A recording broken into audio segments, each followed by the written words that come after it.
Hi friends, today recipe వచ్చేసి simple and easy పెరుగు చారండి. ఇది చాలా క్విక్గా చేసుకోవచ్చు.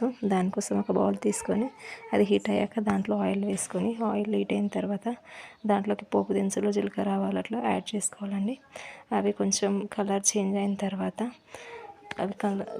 తర్వాత ఎండుమిర్చి అండ్ పచ్చిమిర్చి, ఉల్లిపాయ వేసుకోవాలండి.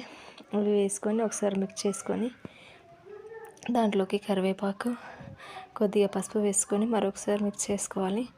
దాంట్లోకి మనం ముందుగానే పెరుగు మజ్జిగలా చేసుకోవాలండి, అది దాంట్లోకి యాడ్ చేసుకోవాలి. అలా యాడ్ చేసుకున్న తర్వాత దీంట్లోకి రుచికి సరిపడా సాల్ట్ ఇప్పుడు యాడ్ చేసుకోవాలి.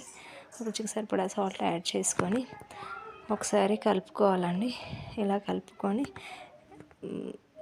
లాస్ట్ ఫైనల్గా కొత్తిమీర యాడ్ చేసుకుంటే ఎంతో సింపుల్ టేస్టీ రెసిపీ పెరుగు చారు రెడీ. Thank you.